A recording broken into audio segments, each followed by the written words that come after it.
Hey guys, welcome to the video, welcome to my garage. This video is going to be Wratchet update video number 3. Just like in the other update videos, there's been a lot of little tiny things that I've done since the last update video that I'm not highlighting because they're not big enough.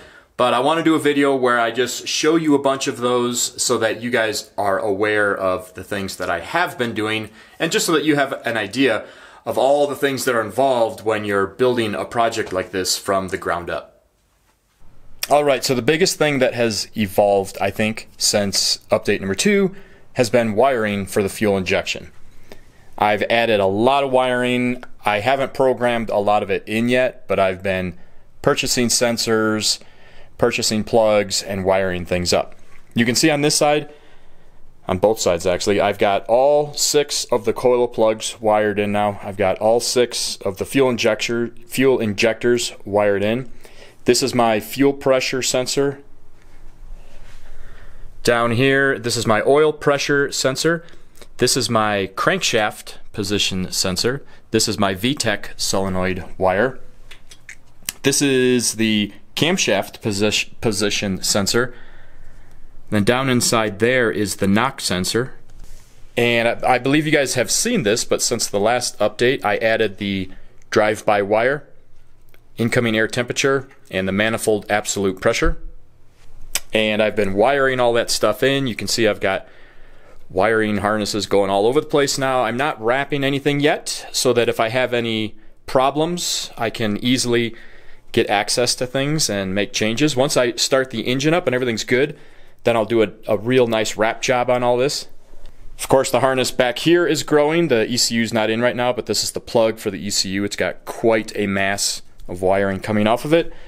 I've also added relays. I now have the ECU relay, a coil relay, injector relay, fuel pump relay, fan 1, fan 2 relay, and then these wires are for, I need to add one more relay block, and this is going to be for the VTEC.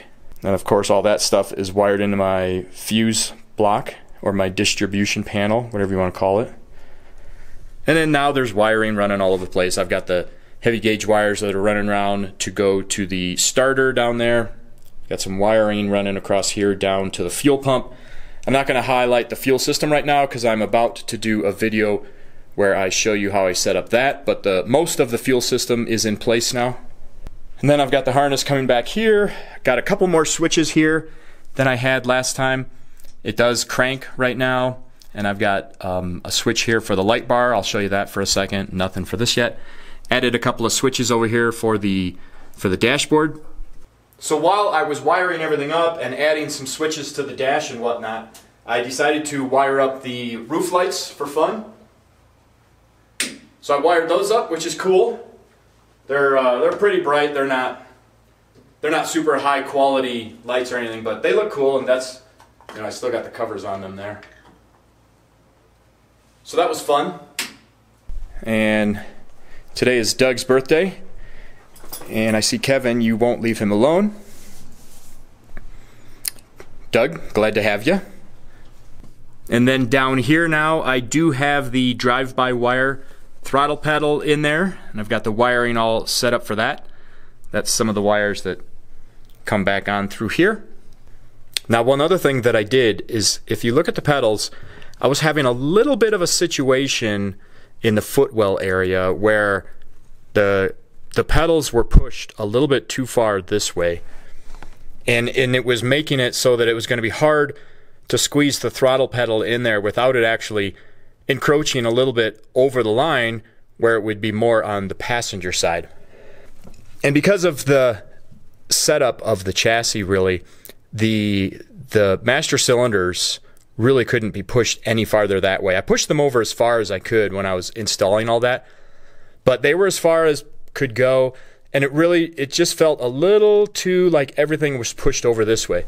So if you look, I actually took the pedal shaft right here and I cut it and I moved it over, I think about 1.5 inches, maybe 1.75 inches, and then boxed everything in. This is all aluminum. Boxed everything in and welded it all up.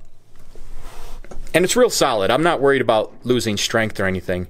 It's nice and solid, and I made sure that it still cleared the steering shaft and all that. But what it did is it moved both pedals over an inch and a half, or I think it was closer to 1.75 inches.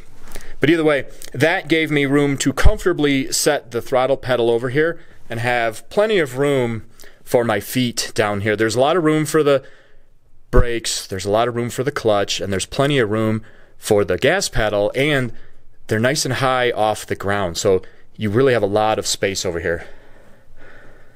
So I wanted to show that. That is one thing that I added to get everything pushed over a little bit.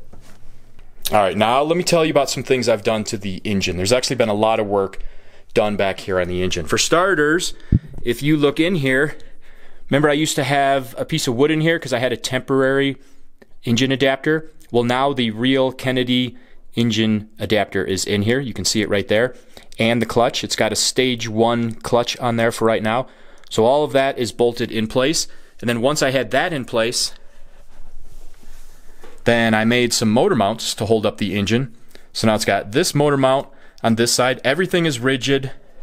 That's all rigid. There's no bushings in there or anything. Everything is rigid. I did that on purpose. You can see I tied it in to the chassis there where I've got as much triangulation as possible. If you remember when I did Mauler, I had a triangulated piece of threaded rod to put pressure on that. I'm not doing that here because all of this is triangulated. The engine cage here does not come off. It's all one solid welded piece. So I've got that down there. And then I built one for this side as well, same setup. Added the alternator, got a belt on there so everything's ready to go. I've got a power wire running to the alternator. I don't have the plug set up yet, but I got the power wire running over there. And then while I was working on the engine, I pulled off both valve covers and I dropped the oil pan, which it can actually be dropped while the engine's in here. I tried to set this bar up so that there was clearance. It does come off. It's really, really, really tight, but it does come off. I was able to pull it off without having to remove the engine. So I pulled all that stuff off, cleaned it up really well. It was actually incredibly clean to begin with. I think I have some pictures of that. If I do, I'll slide those in the video right now. But I cleaned all that up, kind of took a look at some things just to see what I'm dealing with the engine. It's got 183,000 miles, so it's got a lot of miles on it, but it looked really good inside. So either way, cleaned all that stuff up, and then I actually added oil to it. So right now it's fully topped up on oil.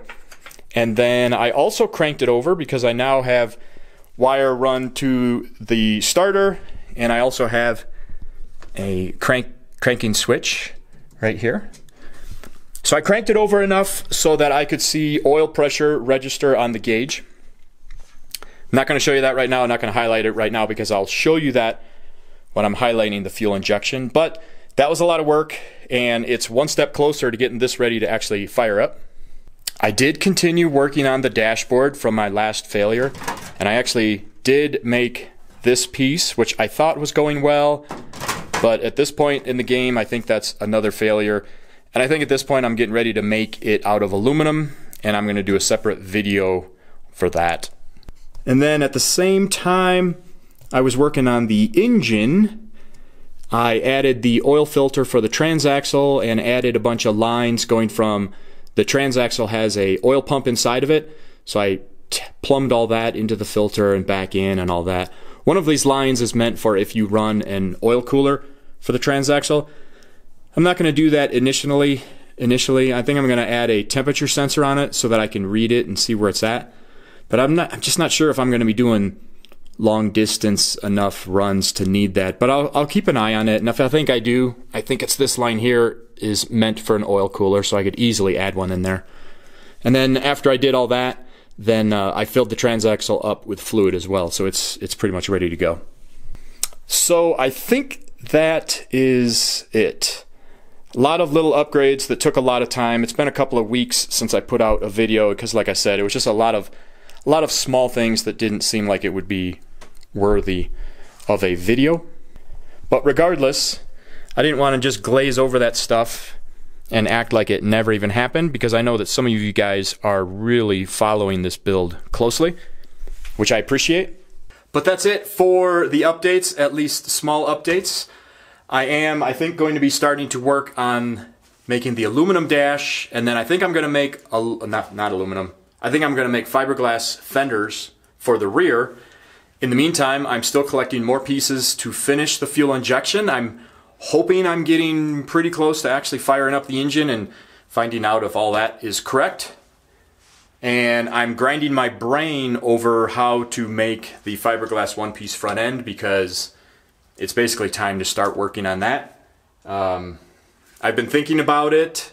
It's going to be a lot of work. I think it's going to be like the doors, where I have to I think I'm going to take the fiberglass front end from Mahler and use that to make a piece. But then once I have that piece, I'm going to make all sorts of changes to that, because I actually want the hood to be different and it needs to be a little bit longer. But I think if I start with that basic shape, that will save me some time. So that will be several videos coming up, but I've still got to grind my brain a little bit more for that. But that's it for the updates, guys. Just wanted to show you what I've gotten done on it. It's kind of one of those things where it kind of feels like I'm not getting a lot done, but it does, because when I come back here and I see all of these pieces in place, it does feel like I'm getting something done. So thanks for watching the video, guys. Hope it's helping you with whatever you're working on, and I hope to see you on the next video. Take care.